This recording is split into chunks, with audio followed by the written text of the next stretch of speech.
Hello दोस्तों, आज हमारा टॉपिक है सूफी एवं भक्ति आंदोलन। ये पार्ट 1 है, इसके बाद पार्ट 2 होगा। तो चलो शुरू करते हैं। भारत में चिश्ती संप्रदाय की स्थापना किसने की? ख्वाजा मोइनुद्दीन चिश्ती ने। किस संत को ख्वाजा मोइनुद्दीन चिश्ती ने सुल्तान तारकीन की उपाधि प्रदान की? तो शेख हमीमुद्दीन नागौरी को। किस सूफी संत की रचनाएं सिखों के प्रसिद्ध पवित्र तीर्थ ग्रंथ गुरु ग्रंथ साहिब में संकलित हैं? तो बाबा फरीद की रचनाएं गुरु ग्रंथ साहिब में संकलित हैं। सुल्तान गयासुद्दीन तुगलक से किस संत ने कहा, हुनूज दिल्ली दूर अस्त? तो हुनूज दिल्ली दूर अस्त ये सुल्तान गयासुद्दीन तुगलक से शेख नजामुद्दीन औलिया ने कहा।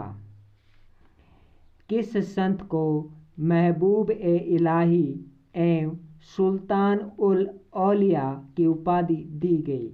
तो महबूब ए इलाही ए सुल्तान उल औलिया कहा जाता है शेख निजामुद्दीन औलिया को। किस संत को चिराग ए दिल्ली कहा जाता है? तो शेख नासिरुद्दीन महमूद को चिराग ए दिल्ली कहा जाता है। किस संत को तुत्ती ए हिंद उपाधि से नवाजा गया? तो अमीर खुसरू को। कादरी सिलसिले का प्रवर्तक किस संत को माना जाता है? तो कादरी सिलसिले का प्रवर्तक अब्दुल कादिर जिलानी को माना जाता है। सुहरावर्दी सिलसिले की स्थापना किस संत ने की? तो सुहरावर्दी सिलसिले की स्थापना शेख बहाउद्दीन जकारिया ने की। सुल्तान इल्तुतमिश ने किस संत को शेख उल इस्लाम की उपाधि दी? तो शेख बहाउद्दीन जकारिया को। भारत में कादरी सिलसिले की स्थापना किस संत ने की? तो भारत में कादरी सिलसिले की स्थापना मोहम्मद जिलानी ने की। नक्शबंदी सिलसिले की स्थापना किस संत ने की? तो नक्शबंदी सिलसिले की स्थापना ख्वाजा बहाउद्दीन ने की। भक्ति आंदोलन का आदि पुरुष किस संत को माना जाता है? तो भक्ति आंदोलन का आदि पुरुष शंकराचार्य को माना जाता है। भक्ति आंदोलन के प्रतिपादक माने जाते हैं? तो भक्ति आंदोलन के प्रतिपादक रामानुज माने जाते हैं। किस प्रसिद्ध संत को मोहम्मद गौरी ने सुल्तान उल हिंद की उपाधि दी? तो ख्वाजा मोइनुद्दीन चिश्ती को। भारत में नक्शबंदी सिलसिले की स्थापना किसने की? ख्वाजा बक्की बिलाहा ने। फिरदौसी सिलसिले के संस्थापक बदरुद्दीन समरकंदी। हिंदू ए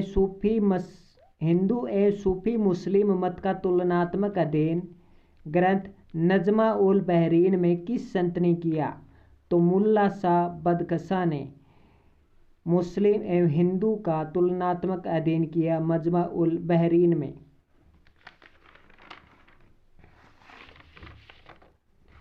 अगला है बरकरी संप्रदाय का संस्थापक नामदेव। ब्रह्मसूत्र ग्रंथ की रचना रामानुज ने की। इस्लाम धर्म का संस्थापक हजरत मोहम्मद साहब।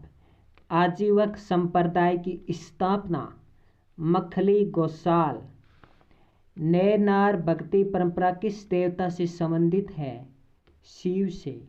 राजस्थान में भक्ति आंदोलन को प्रारंभ करने का श्रेय संत धन्ना जाट परिवार से थे।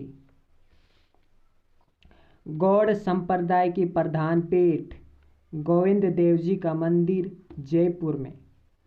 राजस्थान में रामानंदी संप्रदाय के संस्थापक कृष्णदास पेहारी। रामानंदी संप्रदाय की प्रमुख पीठ जयपुर में। लिंगायतों का धार्मिक ग्रंथ सुन्ने संपादने। नादिर शाह की भारत पर आक्रमण की भविष्यवाणी किस संत ने की? चरणदास ने। ऋषिक संप्रदाय की स्थापना रेवासा सीकर में। गोरदड़ा संप्रदाय की स्थापना दांतड़ा भीलवाड़ा में। निर्जनी संप्रदाय की स्थापना डीडवाना नागौर में। वल्लभ संप्रदाय की स्थापना नाथद्वारा राजसमंद में। चरणदास जी का जन्म डेहरा गांव अलवर। लिंगायत संप्रदाय के प्रवर्तक अलप्रभु एवं बादशाह। लिंगायत संप्रदाय के लोग किसकी पूजा करते थे? शिवलिंग की पूजा। कालामुख संप्रदाय के अनुयायियों को शिव पुराण में क्या कहा गया है? तो कालामुख संप्रदाय के अनुयायियों को शिव पुराण में महावर्तधर कहा गया है।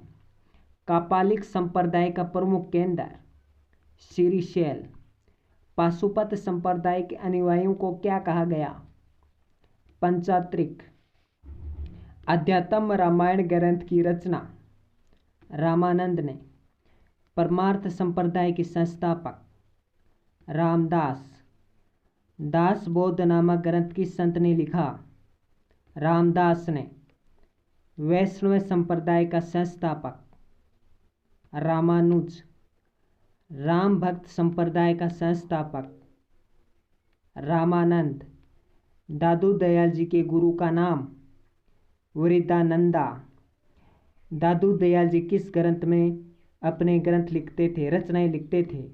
तो सदूकड़ी भाषा में।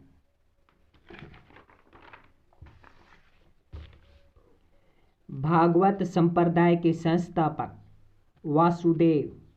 लकुलिश संप्रदाय का प्रमुख मंदिर एकलिंग मंदिर। निम्बार्काचार्य किस जाति के थे? ब्राह्मण जाति के। मारवाड़ में निम्बार्क संप्रदाय को किस अन्य नाम से जाना जाता है? निमावत साध के नाम से। भागवत संप्रदाय का प्रमुख केंद्र मथुरा। 10 नामी साध किसके उपासक हैं? शिव के। साध संप्रदाय में कितने नियमों का पालन करना अनिवार्य होता है? 12 नियमों का। कलयुग का वाल्मीकि। तो कलयुग का वाल्मीकि संत हरिदास। लालदासी संप्रदाय के अनुयायी किस जाति की कन्या से विवाह करते हैं? मैव जाति से। साध संप्रदाय के प्रवर्तक। तो साध संप्रदाय के प्रवर्तक हैं वीरलाल वीरभान उदासक। राजस्थान का कबीर संत दादू दयाल। विश्नोई संप्रदाय की प्रमुख पीठ मुकाम तालवा बीकानेर।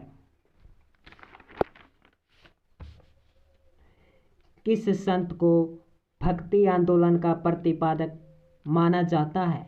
तो रामानुजाचार्य को। हरे रामदास सांकला की प्रमुख पीठ गाढ़ा का बास डीडवाना। 84 वैष्णों की वार्ता 52 वैष्णों की वार्ता ग्रंथ किस संप्रदाय से संबंधित है? वल्लभ संप्रदाय से। राजस्थान का वाल्मीकि हरे रामदास। वैष्णोई संप्रदाय की प्रमुख पीठ मुकाम तालवा बीकानेर। वैष्णव संप्रदाय नाम से प्रसिद्ध द्वारकाधीश की मुख्य पीठ कांकरोली नाथ द्वारा। किस पंथ के लोग कभी विवाह नहीं करते एवं गोद लेकर अपना वंश चलाते हैं? दादू संप्रदाय। निम्बार्क संप्रदाय की प्रमुख पीठ सलेमाबाद अजमेर। दादू शाखा यानी दादू पंथ के अंतर्गत नागा शाखा का प्रारंभ। तो दादू पंथ के अंतर्गत नागा शाखा का प्रारंभ सुंदरदास ने। लालदास जी की समाधि शेरपुरा अलवर। लालदास जी की समाधि शेरपुरा अलवर। लालदास जी की प्रधान पीठ लालदास जी की प्रधान पीठ नगला जांच भरतपुर। और लालदास जी का जन्म धौली धूब अलवर में हुआ। अगला अमीर अली पीर स्थल कहाँ स्थित है? तो अमीर अली पीर स्थल डूडू जयपुर में है। अलग स्तुति प्रकाश ग्रंथ किसके द्वारा रचित है? अलग स्तुति प्रकाश ग्रंथ स्वामी लालगिरी द्वारा रचित है। रैदास, नानक, पेपा आदि किस प्रकार की भक्ति के समर्थक थे? तो ये निर्गुण भक्ति के समर्थक थे। किस सुल्तान से निजामुद्दीन औलिया ने भेंट करने से इनकार कर दिया? जलालुद्दीन फिरोज खलजी से। डिंगल भाषा में सर्वोत्कृष्ट रचना गुण हरिरस की रचना किसने की? ईश्वरदास ने। उत्तर तोदाद्री किस पीठ को कहा जाता है? तो उत्तर तोदाद्री गलता पीठ को कहा जाता है। लालदासी संप्रदाय के उपदेश किस ग्रंथ में समाहित है? तो लालदासी संप्रदाय के उपदेश बानिस ग्रंथ में संग्रहित है। संत मावजी के उपदेश क्या कहलाते हैं? संत मावजी के उपदेश चौपड़ा कहलाते हैं।